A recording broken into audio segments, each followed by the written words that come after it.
Ricky said earlier at Racer X Magazine, he has no desire to find out what the feeling is of taking second, third, or even losing. He's not happy to be on the podium unless he's in first place. That's the difference. Ricky Carmichael stunned by a B in Moto number 1 and stunned by Kevin Windham for the overall. So we talk about streaks, we talk about Ricky Carmichael's streak. Folks, Kevin Windham is on a streak of his own.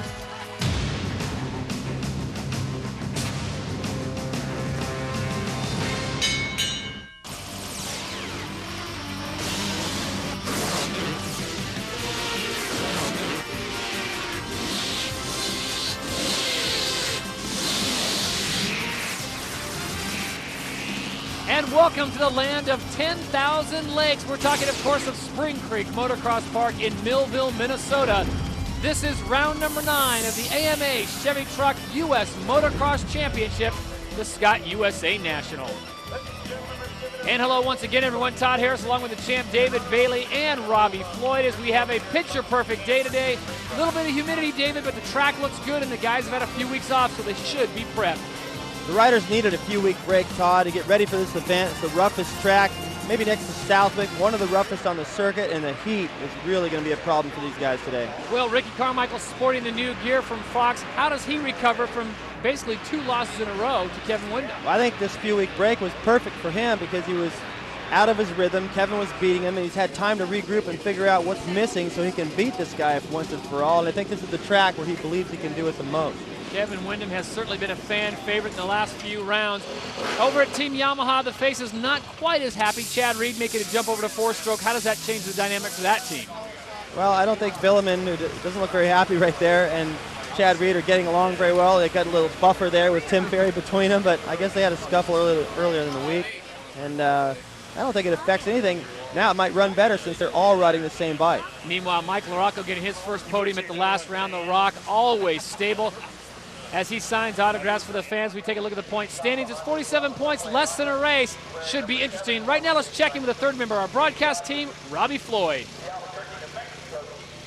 Now, everyone has heard of the whoop monster here at Millville, but it takes on new meaning for this year. Now, normally these riders are coming down this whoop section, and they turn around right around here.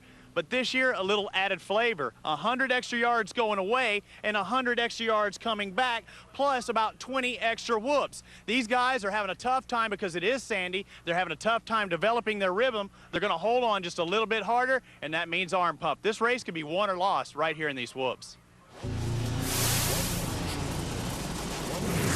Yeah, the whoops this year are gnarly. They're really, really long. It's hot and humid today, so the whoops today are going to be the key factor. I think if you can nail those every lap of the moto, you'll have a good finish. And if you can be strong enough to make it through there the whole 35 minutes, that also is going to be a determining factor. So, you know, I know that I can go through there. As far as everyone else, there's going to be some guys that are struggling, but I just need to worry about myself because it's going to be tough for everybody. The whoops this weekend are a lot longer than what they were last year, and I've actually made a switch this weekend to the 450, so a little more horsepower on top of them and just a little heavier bike, but they're good fun. Anytime there's whoops, I'm happy, so just going out there and having some fun. Got something new this weekend, so see how we go. Yeah, the whoops here at Millville have definitely changed a little bit since the last time I raced them, but, it's a given. Anytime you're here, they're going to be tough, and it don't matter if you're a C-class rider or a pro. It's something that you got to be aggressive, but pick and choose your line and be smart for your whole 35 minutes because it only takes one time going down, and, you pretty much screwed the whole race up. So they're definitely tough. They made them a little bit smaller this year, a little bit more high speed. Last year, they're almost like doubles and triples, and come more like Supercross section. Now it's more like an outdoors, kind of a little better. Well, it's all about the W this weekend, the whoops and the weather. 92 degrees, 81% humidity, and the whoops are enormous. David, look at that thing. That is a monster stretch of whoops. Yeah, it's even longer than the days when I used to race there, when that was really known for being the toughest section, because it used to be more natural, and over the years they've made it a little bit more like Supercross, where it takes timing. And this time, and there's Johnny O'Mara sitting there behind Ricky Carmichael to give him a little support throughout the day. But the whoop section, like all the guys have said, it's really going to take a lot out of them today, and the fact that they're not timing sections takes even more out of you. There's our Suzuki starting grid for the 250 class. This is moto number 1. Good to have Robbie Floyd along with us as Cameron Steele is off doing his X-Game responsibilities. We should have a great day of racing here at Millville. As we said, the weather looks good. It's a little humid, but the track is in great condition, extremely challenging. And for Ricky Carmichael, that seems to bode well for him because as soon as it gets very challenging, he is on fire. Here it is, moto number 1 from Millville. Great start for Chad Reed, goes right to the front of the pack, and as he told Robbie Floyd earlier, he has made the switch over to the 4-stroke, and so far so good. Oh! Ryder down hard. And it looks like it's John Dowd that goes down, number 16 on the KTM. He is lucky to be walking, David, because he went down in a very precarious situation. A lot of riders behind him did a great job to avoid him. Meanwhile, out in front, Ricky Carmichael has slotted himself into 3rd. Larry Ward sits in 4th. But your leader, number 22, Chad Reed. That's how those whoops really should look. That's how they should have looked all this time. Here comes Carmichael. Carmichael making a pass, it looks like on number 12, David Villeman on the inside, so it'll be Reed and Carmichael out in front. Villeman now tucked into 3rd place, and this is a great battle, reminiscent of the Supercross here. And Chad Reed gets a little squirrely, pulls a crazy Ivan or something, and goes right off the side of the track, which brings number 4, Ricky Carmichael, even closer. What a recovery. Carmichael flying through those whoops to put a pass on Villeman, who in Supercross is as good or better than Ricky through the whoops. That should be a good section for him. Reed getting out of shape, going off the track, so Ricky's like, hey, next lap when we get to the whoop section, if I haven't passed him already, it should get the job done. There he was making contact. There's John Dowd going down. Luckily, that's every rider's fear, is going down when the pack's all together like that. Look at Carmichael flying through there, and Reed up ahead of him. Nice recovery to hang on to the lead. Good thing no one was standing right there. That's why they don't let people out in the infield a lot of times. You never know when something like that can happen, even to the best. The battle for first, it's Carmichael just on the inside of Chad Reed. Reed feeling the heat now. Chad on the new 4-stroke vehicle. David, is this a case where he's just not comfortable with the bike yet? No, he's comfortable. He wasn't comfortable on his 250. I don't see the difference right now. Carmichael is just a little bit faster, and in Supercross, Reed was really starting to figure out the whoop section, and that's what would seem to be Carmichael's problem, losing some confidence, and here we are in whoops, and Carmichael has made up the difference. He's irritated, Todd, with having lost 4 motos in a row. He's probably glad to see that there's no Kevin Windham anywhere near him, and I know that he came into this race very motivated. With those 3 weeks off, he trained so hard to come back here and reestablish himself as the best, and he's done that so far. Well, talk about feeling uncomfortable. The rest of the field has got to feel uncomfortable right now because this is the Ricky Carmichael they have grown to love and fear at the same time. He is absolutely dominating on the track, but when he gets any kind of a lead, which he's got right now, he is absolutely stretching this thing out. Carmichael, number 4, on board the Honda, is your leader. Chad Reed, number 22 on the Yamaha. The 4-stroke sits in 2nd place right now, and we have got a great race underway. Ricky Carmichael, as David pointed out, trying to come back from 4 losses in a row, something we haven't seen happen in a long time. There's your running order. We're back to Millville in just a moment. And welcome back to scenic Spring Creek Motocross Park in Millville, Minnesota. This is round number 9, the Scott USA National. A fantastic day today. And David, one of the most scenic tracks we visit all year long.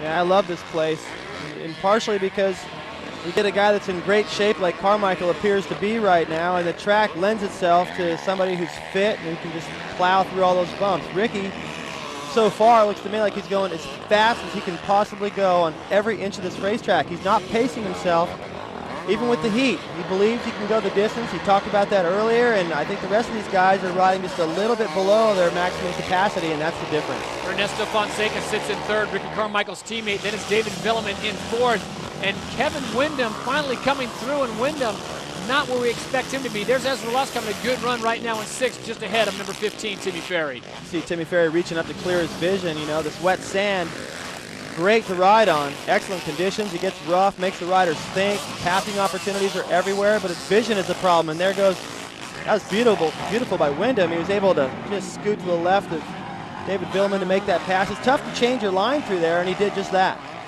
A lot of talent running up in the front of the pack, led by Ernesto Fonseca, who sits in 3rd. Ricky Carmichael and Chad Reed have all been checked out. Here's Villeman on the left, and watch Windham on the throttle, just times it right and blows past it. Well, he was smart. He noticed that Villeman was headed for that deep hole, and he didn't have the right timing. As soon as he got stopped in it, Kevin was there to take advantage.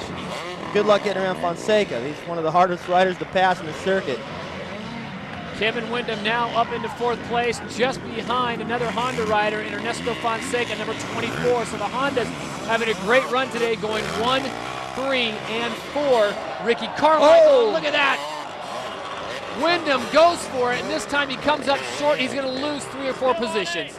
Well, he jumped so high through there, trying to triple up that hill, it looked like. The cameraman didn't even have him in the shot. Look at this. Just a sky shot up over Fonseca, trying to make the pass. Windham completely up out of our picture.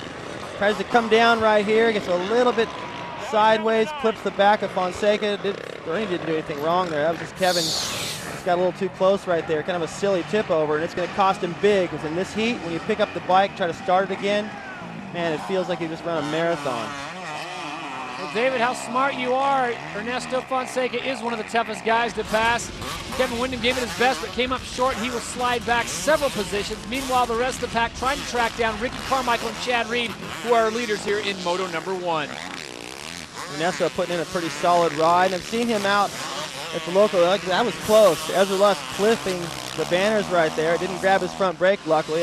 Reminiscent of Lance Armstrong having his front brake grabbed and causing him to go down. But I've noticed there's a guy out west named Mike Fedoro who worked a lot with Sean Hamblin on his riding skills. And I noticed him out there with Fonseca lately working on his speed. And we're seeing some speed from Ernesto. So maybe Mike got him fired up. Ezra Lusk also, number 11, Yogi, looking very good on board the Kawasaki right now, sitting in 4th place. And behind him is Timmy Ferry on the Yamaha. The 4-stroke doing quite well today. As we pointed out before, Chad Reed has made the jump over the 4-stroke. We'll see how it pays off for him. And Ferry gets past Lusk. Nice move, too. You know, a lot of times riders go out wide and then they try to cut back underneath. That was the perfect opportunity to just stay wide, rail all the way around, and catch Ezra off guard, trying to protect that inside, and Ferry knew that he'd be to the inside on the next corner. So check it out again, all the way around the outside. You see how slippery it is right there where Ezra was riding. He couldn't be as aggressive as Timmy. Right around him. Nice move. So Timmy Ferry now moves into 4th, goes to work on Ernesto Fonseca. Meanwhile, Ricky Carmichael continues to lead, number 4 out of Florida. The Honda rider looking very good. And Carmichael, as we pointed out, he is on a 4-moto loss streak, and that is something that Ricky Carmichael is not used to. Carmichael today, though, looking absolutely fantastic. The Carmichael of old. And David, is it a case of he's back, or is it a case of this track really suits his riding style? The track suits his riding style first and foremost, but I believe he's gone back to some of the 24-0 settings on the motorcycle to feel more comfortable out there. Well, David Villeman running in the top 10, and he has had a busy few past weeks. For more on that, let's check in with Robbie Floyd. Now one of our riders, David Villeman, and his wife Erica, they had a baby this past week. Charlotte Joy, the little daughter's name. Now normally David rides out here alone, but not this week. He has his daughter riding on his back, as seen by his practice jersey. Yeah, congratulations, David and Erica. That was a long labor. Oh, Larocco getting offline goes down, so it's tiring. And you can tell these guys are not quite as snappy as they are usually. Ferry and Fonseca dicing a little bit, and back to David and Erica. She had a long labor all day long, and David was up, of course. That's tough on somebody that's trying to come out here to the roughest track, perhaps, of the season and the hottest conditions. He's not that great in the heat anyway, so it's just a torture for him right now. And Larocco trying to make something happen to get around him and try to do it in a place where there was nothing really, nowhere to go. Ferry throwing that leg off the front of the peg. That's a James Stewart thing, an invention. All the riders doing it now. I'm not sure exactly what it does, but it's a style thing, just trying to keep that bike as low as possible and push it down and try to keep it from rebounding and getting any more air than they need. And was able to stay a little lower to the ground and put that pass on Fonseca. And look at Carmichael, just listen. Nice timing on the gas, and you know, we just saw that shot of Villeman coming through there, and I can tell David's pacing himself a little bit, like I talked about earlier with everybody. No one's matching the intensity right now of Carmichael, and that's his confidence and his fitness.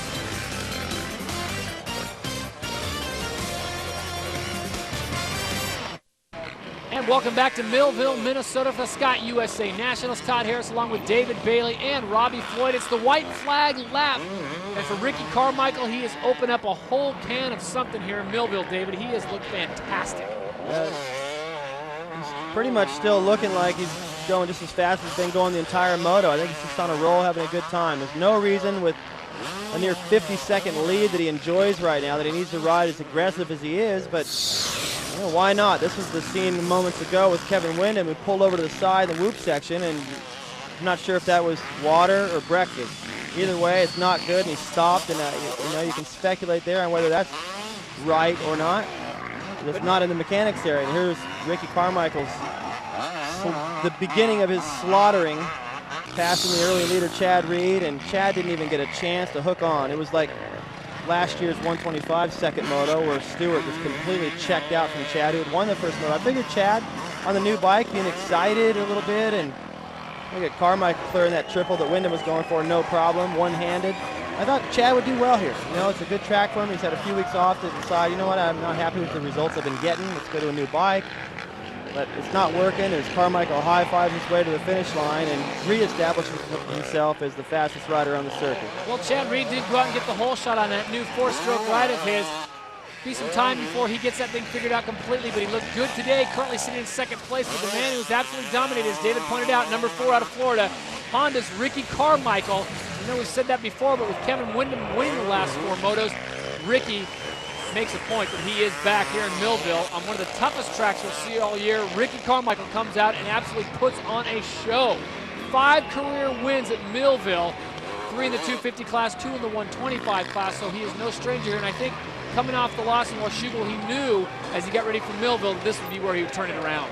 Now, he loves this place, and I want to hats off to the promoters here for making that whoop section longer and actually challenging these guys. The heck with the heat. Motocross is supposed to be hard, and in my opinion, all the tracks this year, other than maybe Southwick because it's sand, but it wasn't really even that rough this year due to all the rain. Of course, Glen Helen's a little bit tricky with the uphills and downhills, but this is a really tough racetrack, and the promoter made it even tougher on the guys, and I think that's what they need. The tracks, in my opinion, are way too smooth now. That's Timmy Ferry coming in. He is currently sitting in 3rd place, so the Yamaha's going 2 and 3, both of them on a 4-stroke. And give credit out to Chad Reed. It's not easy to make a jump onto a new bike, and he did that, and he came out and got a 2nd place. So well done, Chad Reed. When we come back, we will talk with our winner, Ricky Carmichael, in a moment.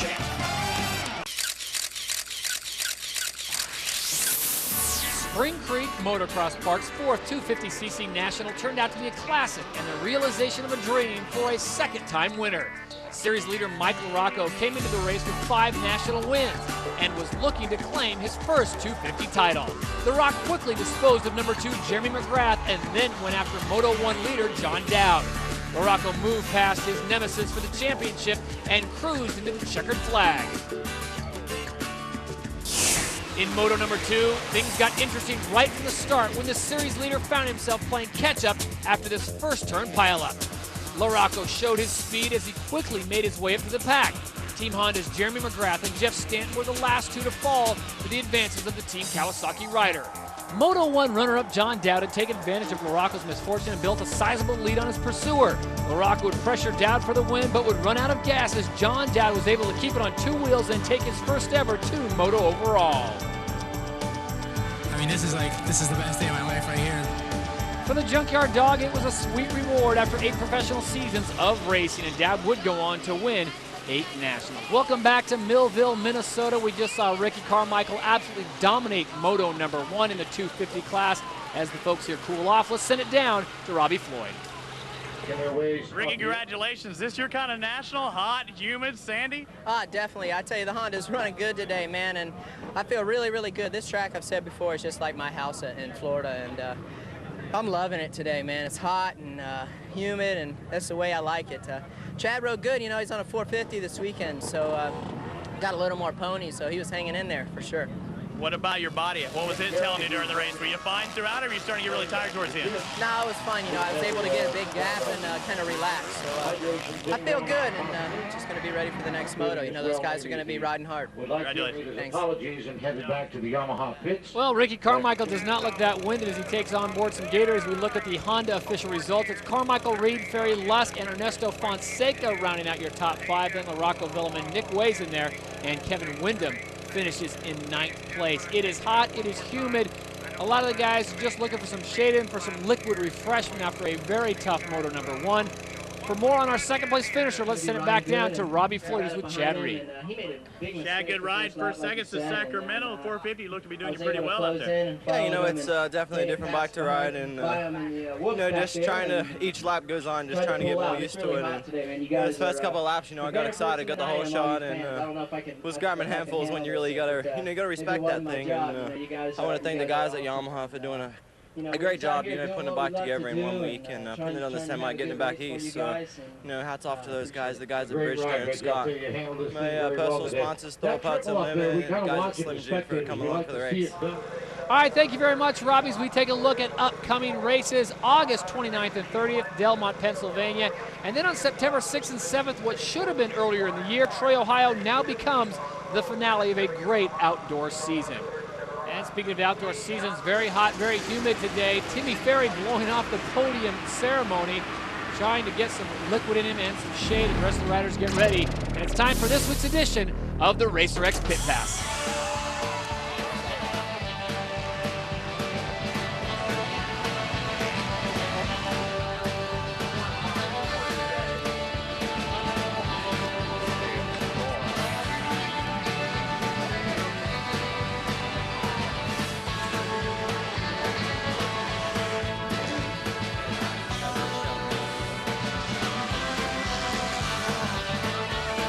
Oh, you better get Duke Finch on this one. There's Ricky Carmichael getting some practice time in on his scooter.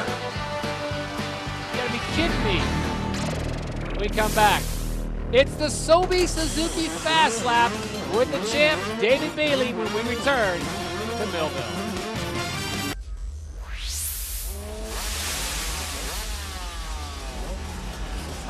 And it's now time for the Sobe Suzuki Fast Lap, and the champ, David Bailey's going to take us through it with Andrew Short on board. Well, I'm not going to take you through anything. I'm just going to do the easy part. I'm just going to talk. That's what I'm good at. But that's a look at the first couple of sweepers off the start. You hit a jump, and it sends you back into the big whoop section, which is normally pretty tough. This year, twice as long. That's the area we have highlighted for you over there in green. And they are a bit smaller, but it takes a lot more, I think, strength rather than timing to get through there this year. And this is a good look through the shade of the morning. That'll be gone. These guys are going to wish it was shady later in the afternoon. Get through that 180-degree corner at the end and right back through all the same bumps you just came through. And by the time you get through this section and get back out on the rest of the racetrack, you're huffing and puffing. And that's just one lap. And the thing that's really difficult about the track here in Millville, as you can see just to the left there, they're working their way back up the hill into some of the elevation here, is that you go from sand, then you get into some hard pack stuff, and it's really difficult to choose a tire. That was the real challenge for me each time I rode there. As you work your way all through that area highlighted in green, that's the part I'm talking about where you get into some of the hard pack stuff. Remember last year, the first moto, Reed laid a whooping on James Stewart, who chose the wrong front tire. He changed his front tire for the second moto and was able to turn the tables on Chad Reed and check out for the overall win. And this is when you work your way around to the other side of the valley, some more hard pack mixed with sandy sections, and takes you back down the hill off this big jump. Straightaway gets a little choppy as you work your way into a tight little switchback before you get the checkered flag. And this place is a lot like Loretta Lynn's in that it sits in a valley. You don't get a lot of air circulation through there, and you get the creek running nearby. And that's the only way these guys are going to stay cool today. And David, wake up. I don't think a lot of people are getting a lot of sleep at Chateau de Villemin these days with the new baby there. As we get set for moto number 2, this is Millville, Minnesota, Spring Creek Motocross Park, round number 9 of the Scott USA National. Todd Harris along with David Bailey and Robbie Floyd. As we look back to moto number 1, it really was Chad Reed with a great hole shot on board that new 4-stroke, and then Ricky Carmichael's show took over. Well, Ricky didn't get that great of a start. He was able to work his way through the pack. He was able to put that pass on Villemin through the whoop section, and then again on Chad Reed the very next lap through the whoop section. So he talks things over here with Johnny O'Mara, who also rode very fast here, wrapped up a 125 title back in 1983. He loves this place. He's got a strong record here to prove it, and he can't wait for the second moto, while I think a lot of the other guys are either a little tired and worn out from the first moto, or wondering how they're going to erase that 50-second gap that Ricky was able to put on in the first moto. As we take a look at the Suzuki starting grid here for the AMA Chevy Trucks U.S. Motocross Championship, we can tell you that Ricky Carmichael, as David pointed out, absolutely dominated that first moto, had no problem whatsoever. As the board is up and we are almost set to go racing. Remember, this is moto number 2. Carmichael won Moto 1. Chad Reed was in second. Reed didn't get the whole shot, but it's going to be a different story here. Ricky Carmichael to the front of the pack, and Ricky Carmichael gets the whole shot. Thank you for playing, everyone. Have a nice day. Ricky Carmichael absolutely loves Millville like a fat kid loves cake. You said it, not me. And I'll tell you what, it's amazing to think that this is how focused he is after loss. This guy you don't want to make mad. You know, there's certain riders over the years that if you get them mad, forget about it. Good night, everybody. It's over with. That was Hannah, Rick Johnson, just to name a couple. David Bailey. The difference is, I don't know if I was that fast when I was mad. I was just always known for being smooth. I never rode with the kind of intensity that we see from Ricky Carmichael, or Hannah or Johnson for that matter. That's how those guys were able to beat me when they did. And the difference this time is he's got Kevin Windham right back there. Kevin, from what I heard, he was able to take a little time and go down, and I heard he raced the local race in Florida and tried to spend some time in the heat to prepare for this event, knowing that Carmichael would be strong. And here he has his opportunity to prove if that preparation during the time off was any good. Well, Ricky Carmichael looking very cool right now. I'll tell you, the folks over at Fox, Pete Fox and the boys, keep him looking sharp. And Carmichael, the heat does not seem to affect him at all. Meanwhile, Kevin Windham in his second place. We can tell you that earlier in Moto number 1, when he took on board that water, he had a mouthful of roost, so he was just trying to rinse that out. It doesn't look like he was regurgitating. But Windham looking much better here in Moto number 2, number 14 on board the Honda, sitting in second. Well, he's gotten the start that he's much more accustomed to. His starts this year have just been incredible. You got to look at percentages. I think he's winning in that category. But Carmichael still on that 250, able to beat him off the line. I think that's pure focus, desire, and demanding that whole shot, and also the fact that it's pretty light. He's able to light it up out of that gate. And you know, if he was about 20 or 30 pounds heavier, like somebody like LaRocco, let's say, and I'm not saying LaRocco's overweight, he's very fit, but he packs on a lot more muscle and weight. It's tougher to get off the line and beat those 4-strokes. Chad Reed, speaking of the 4-strokes, now sits in third place. So Reed going back-to-back with solid races. Remember, he got a second in Moto 1. He sits in third right now in Moto number 2. Meanwhile, Ricky Carmichael, you listed all his attributes, David. Bottom line is Ricky Carmichael is extremely talented. There is your running order. Carmichael, Windham, Reed, and Ferry, 1 through 4. Back to Millville in a moment. You are looking at one of the most scenic tracks in the country, Spring Creek Motocross Park, Millville, Minnesota. This is round number 9, Scott USA National. Todd Harris along with David Bailey and Robbie Floyd filling in for Cameron Steele, who's at the X Games. Our leader in Moto number 2 is Ricky Carmichael. And there you see the size of lead. Here comes the next 2 pursuers. That's Kevin Windham, number 14, and number 22, the Thunder from down under, Chad Reed, who just picked off Windham there and moves into second. Beautiful plan right there. He saw that Windham would come out of the corner at the bottom and was forced to the outside, which was going to force him to the outside at the top, given that he pushed him so hard up into that corner. Cut across, and it wasn't, I wouldn't even call that aggressive. He was just smart, and he caught Windham off guard. You see Windham flinch a little bit, like, oh man, left a little too much room there, but I don't think Kevin's going to give up this time. I think he believes with the results he's been getting this year that this isn't over yet. Look at this move. Kevin committed to the outside. Reed smart enough to plan ahead to get in there to the inside. Kevin going, whoa, you know, just trying to keep out of the way. Didn't really make much contact there. That was a good move. I think Kevin would have to respect that. And Carmichael, once again, gone. I mean, this kid is, geez, you know, this is the track that he knew he could win on. And you know, it was really important, as we take a look a little further back, it's very important for Kevin Windham to win the last 4 motos. Those were tracks that did lend themselves a little bit more to the 4-stroke. Good tracks for Kevin. And there were free throws. He needed to make those. This is a free throw for Ricky. He needs to win on this track, and he is. Meanwhile, back in 6th place, Ernesto Fonseca has his hands full right now. Fonseca, who had a great run in the first moto. Here it is again. Look at this pass. Staying a lot lower. That might have a little something to do with some extra technique and precision, which Ernesto is so good at. Also some factory suspension. Makes a big difference. You don't get that extra rebound the other guys get. Keith Johnson, yeah, it is. Keith Johnson stumbling around. They got a red cross flag. I don't think they're going to need that, but looks like he's in good hands. Keith Johnson up and walking. Meanwhile, Ricky Carmichael walking away from the rest of everyone. We talk about the heat being a factor. Ricky is from Florida. He's used to it. Kevin Windham's from Mississippi, and you made a good point. That's a place that's not known in the summertime for being cool. No, I think those guys are dealing with pretty much the same exact conditions in terms of heat and humidity.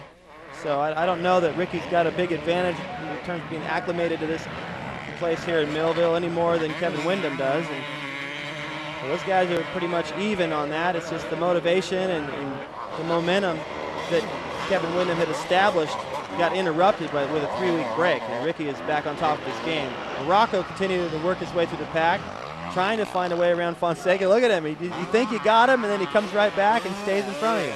LaFon's just closing the door down on the rock. Michael Rocco, number 5, on board the Honda. Also on the Honda, number 24 is Ernesto Fonseca, originally from Costa Rica, now living in California. Fonseca looking for a breakout, possibly getting on the podium here. Looking very fast right now, sits in 6th, and the Rock sits in 7th. Ricky Carmichael, your leader. Yeah, I'd hand it to Ernie right here. Some of his best riding this season. Good aggressive charging through that first moto, and he didn't take so much out of himself with that effort that he doesn't have anything left for this one. And you can see that with a lot of the riders. They just put a little bit too much. Finally, he gets around. A lot of the riders give so much effort in the first moto. Between motos, you get that first call at the staging area for Moto 2, and it's just about dead.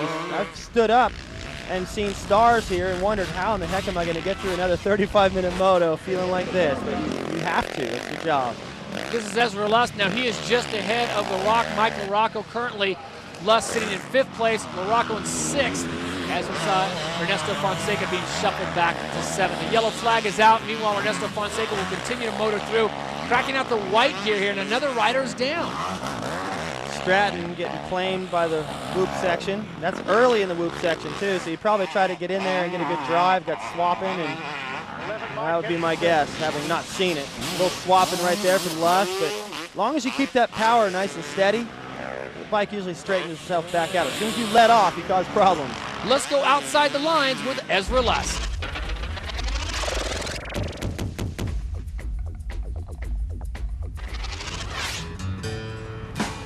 Being in a small town has definitely helped me become who I am now. I mean, everybody knows everybody.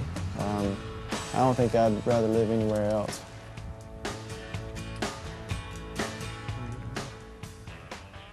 Hi, I'm Ezra Lusk. Welcome to my home here in Bainbridge, Georgia. This is my wife, Jennifer, and baby Hayden Patrick.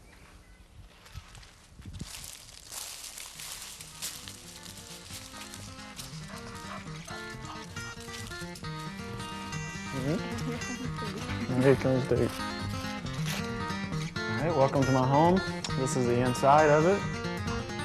Right now, this is the living room / dining room. The kitchen. This is another little living room here. It's where we pretty much spend all of our time. Watching TV, listening to country music. Hayden's little bed, wipe warmer, all the necessities. We'll go upstairs, check out my trophy room and little bonus room. It's my ping pong table / pool table. It's where a lot of guys feeding us get hurt. And this is where my decorator, Allison Betts, now known as Allison Cantley, decorates. Wu-Tang Clan signed that jersey for me. Still some of my trophies are in a box from the move from up north. But here's all the main trophies. It's all the cool stuff. One of the one guys I think I could really remember that helped me a lot was Keith McCarty when I rode for Yamaha. I just remember him telling me to remember this night. It was in Orlando, Florida in 1997. Remember this night because not a lot of guys win a 250 main event. Me and Kevin were the creative guys. We always challenged each other, and John and Doug just kind of sit back and laughed and was the heavy-duty trainers at that point, and it was kind of a good mix, and it was the funniest year of my career, I think, so far. You know, just everything went together. Had a great battle with Chad, and that's really what made that victory so sweet, was being able to race with someone for 20 laps. Hope you guys, welcome to my garage. This is where we keep all the motorcycles, parts, cleaners, tools, tires, motors, pipes, frames, subframes, everything you could ever need for a motorcycle. Well, let's go outside. Well, up you guys, here we are. This is my track. It's my Supercross track right behind us. Mark Peters built for me, my outdoor track that we're standing on right now. And down in the background is the cabin where I lift all my weights and spin and get ready and get in shape to ride this track. And thanks to you guys for coming out and checking out my place, and hopefully we'll see you at a national near you. Pretty nice setup, you know? A guy that's capable of winning titles, but he hasn't been quite lucky enough to bag that Supercross or 250 outdoor title yet. Still has a place that nice. That's good news for all you amateurs out there. Would like to have something that nice one day. It's right there for the taking. And welcome back to Millville, Minnesota. Scott USA National AMA Chevy Trucks U.S. Motocross Championship from Spring Creek Motocross Park. This is round number 9. Todd Harris along with David Bailey and Robbie Floyd as we are coming up to the conclusion of Moto number 2. There is Ezra Lusk, who just got a tour of his facility, doing battle with The Rock, Mike LaRocco. Both of them on fire right now, that no one at this point has been able to catch Ricky Carmichael, your leader. No, just that shot we had of Ricky coming right back from commercial. The guy is just 10. Not seeing that big of a difference from what he was doing to what these guys are doing. They are on fire right now, riding hard, and LaRocco just diving to the inside. Ezra should have had that covered, but maybe this was an inevitable deal. Maybe Ezra would like to learn a little bit from LaRocco. His lines, sometimes you get a guy behind you and he's just all over you, and it's a little easier to go, you know what, go ahead, let me figure this out, see if I can use it against you towards the end of the race. Ezra going into the outside berm, just inviting LaRocco in there to the inside to make that pass. So Mike continued to work his way forward on a track that seems to suit him as well. It's not just Ricky Carmichael that feels comfortable here, it's the riders that are tough that win here at Millville. And while LaRocco was making a pass on Lusk, Kevin Windham makes a pass on Chad Reed. So Windham now sits in second, Reed in third, and here comes Timmy Ferry, who's been very consistent in fourth right now. Team Yamaha's got to feel pretty good, but right now the Hondas are going 1 and 2. You can see how far back LaRocco is. You pan back, he's got that entire whoop section to run all the way down through the corner at the end and all the way back. Not the greatest start as usual, but we got trouble out there. Now it's Villeman. Well, David Villeman's down on the ground, and they've got water all around him. I've got to think it's a dehydration thing or a heat thing, but that's only speculation from our point of view. Let's send it down to Robbie Floyd. Well, guys, as you see, David Villeman's in bad shape right now. He came off, had to lay down. They got some water in him, cut off his jersey. They're packing him with ice, trying to do everything they can to get his body temperature down. It's hot, it's muggy out here, and as we saw with Kevin Windham, it's getting very dry out there. They can't swallow, and it's taking its toll on David Villeman. You know, I know he didn't really want to be here this particular week. They've got a brand new baby. It's only just a few days old, and I can guarantee you that Erica, his wife, is listening to this on the internet, and if anything's being said about what's going on or the fact that he dropped out, I guarantee you his concern is right up there at red alert. And if that is just a heat problem, then he'll get over that. I hope it's not a broken bone. Those are scary, and they take a while. David will be fine from this. Back to the racing. Chad Reed sits in third, and here comes Timmy Ferry. Now, Timmy Ferry has been somewhat of a buffer for Team Yamaha right now, trying to get everyone to, can we just get along? And Chad Reed now has his hands full as another 4-stroke pulls up just behind him. It's a teammate, but that really doesn't mean much when you're talking about Team Yamaha, as Timmy Ferry goes right by Chad Reed. Reed now on the 4-stroke, just trying to figure out how this bike's going to work through the whoops, and he gets through. Well, you know, I don't think that's a question of fitness between either of those two. I think if you look at both of them, Chad probably looks a touch more fit than Timmy does, but Timmy's a little more used to the bike and probably a little bit more used to those sand whoops. So he's passed him in the appropriate place. That all makes sense to me. And we got to go back to the David Villeman story. Just to touch on the heat, it's 90 degrees here and 80% humidity. It makes it very tough. Mother Nature bent out of shape everywhere. It's hot even in France, so it's tough for everyone as we go through the whoop section one more time. And look at this. Timmy Ferry just commands that bike and is able to get through there a little quicker than Chad. Yeah, it's just comfort with the bike, comfort with the whoop section where he's from down in Florida, and a bit better technique, get through there and stay on the top, a little more desire going, man, the first moto didn't go quite as sweet for him as it did for Chad, and he's a touch more motivated probably. Carmichael, he doesn't need any motivation. He just likes to win. You know, the thing about him, it's not so much he likes to win as it is he hates to lose. Exactly. I've talked to him before, and Stewart is the same way. These guys, their expectations are such that if they lose, it's absolute disaster and failure, and they cannot live with that, so they do whatever it takes in the moment. And that's a big difference between doing what it takes in the moment and wanting to win all week long. You know, there's a lot of riders, and I've been through that too, where I really wanted to win on Wednesday and Thursday and Friday. Then on Sunday, I just didn't feel like it, you know. And these guys, it doesn't matter how they feel, they always pull it out when it counts. Plus, Ricky Carmichael and James Stewart have put the time in, so it's not like they come out here unprepared. They have done everything possible on their end to get ready. Their sponsors get them ready, they get ready. As Ricky comes through there, the pit boards that go up, what do you hold up? Nice job, you're only ahead by 20 seconds. I mean, he really is absolutely dominating. Yeah, it's not much to say. Just put a little happy face on there. Good job. Keep doing it, you know. And, you know, and he's still on the gas. You're right, you know, that these guys do work hard, but I know that Kevin works hard. I'm sure that Morocco works hard, and guys like Mike Brown and all those. And you can look at their bodies and see the work that they put in. But, you know, the difference is really that Ricky and James Stewart in the 125 class, they really want it when it matters.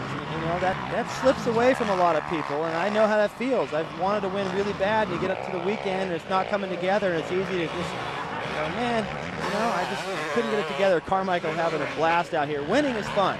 You know, the riders talk about, yeah, it's hard to train, and it's hot, and it's this, and it's that, and the track is fried. And here's the payoff. They don't care. That, you know what? Maybe it's not fun to prepare, but it sure is fun when you win, and it erases all that hard work that you might not have wanted to do and some of the sacrifices you have to make to have this kind of experience. You know, Ricky whipping it back into the round, trying to roost some of the Honda guys, having fun with this. And I guarantee you when he gets to the podium, he's not even going to be tired. The guys that are finishing 4th, 5th, 6th, they're going to be exhausted and looking to jump in that river when this is over. So what you're saying, David, is Ricky Carmichael's pretty good.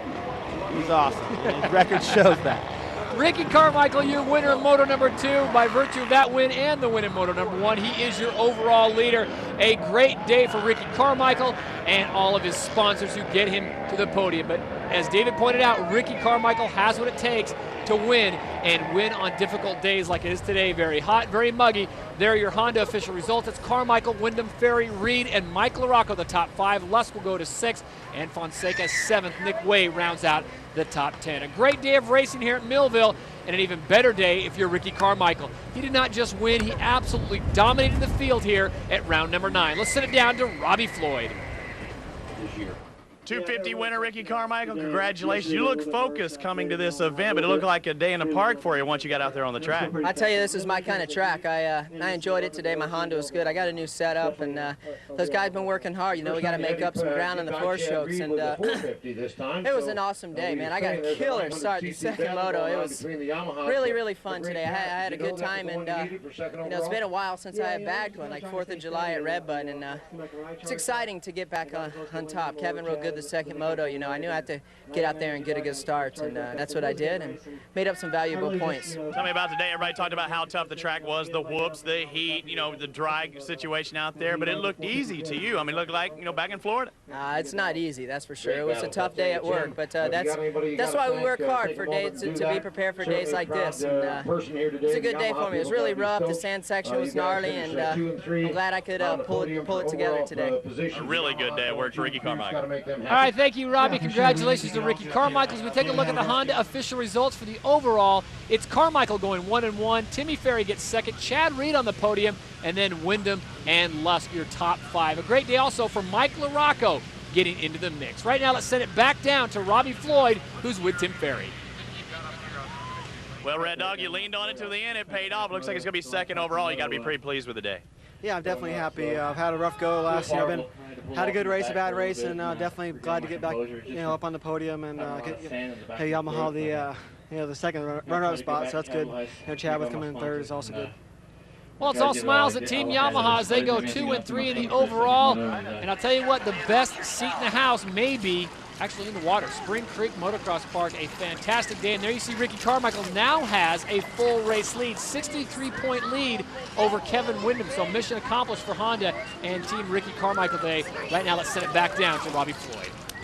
Well, KW had a tough time in that first moto. You came back and made it happen that second moto. It's tough, but there's something had to give, and unfortunately, it's what you had for lunch early on, but you're able to hold on that second moto. Absolutely.